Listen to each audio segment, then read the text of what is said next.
Hello everyone, good morning. চলো শুরু থেকে শুরু করি। দিনের শুরুটা করেছি ব্রেকফাস্ট দিয়ে। আমি একেবারে রেডি হয়েই বসেছি ব্রেকফাস্ট করতে। ব্রেকফাস্টে ছিল বয়েলড এগ, লিকার চা আর একটা টোস্ট বিস্কুট।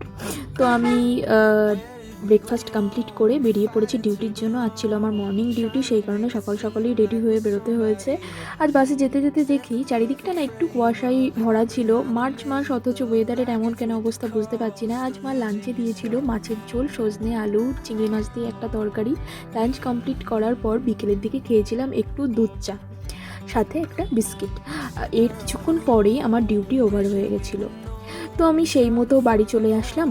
আর বাড়ি আসার পরেই না আমাকে আবার কাজের জন্য জয়েন করতে হয়েছিল। আমাদের একটা মেডিসিন শপ আছে, তো সেখানে একটু বেশি পেশেন্টের ভিড় ছিল, সেই কারণে আবার রেডি হয়ে সেটা সামাল দেওয়ার জন্য চলে গেছিলাম।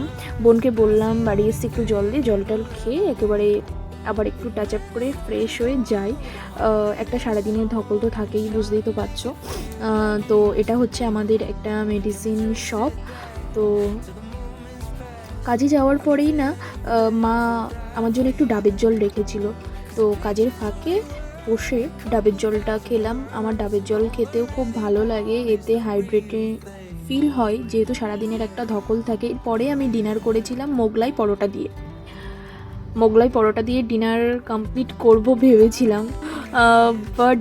বাট আমি ভাত ছাড়া একদমই আমার ঘুম আসে না। আমি কেন জানি না, এটা আমার একটা বাজে হ্যাবিট বলতে পারো, বা একটা গুড হ্যাবিট। তো ভাত আর মিষ্টি দই ছিল ফ্রিজে, তো সেটা দিয়েই ডিনারটা কমপ্লিট করেছি। তো একটা ডেজার্ট টাইপের লাগে, বেশ ভালো লাগে খেতে, ঠান্ডা ঠান্ডা মিষ্টি দই সাথে ভাত। তো আমি তো এইভাবেই আমার দিনটা ব্যস্ততার মধ্যে কাটিয়েছি। আমার দিনগুলো এরকমই কাটে, আমি এই জিনিসটাকে এনজয় করি। চলো নেক্সট একটা মিনি ব্লগে দেখা হচ্ছে।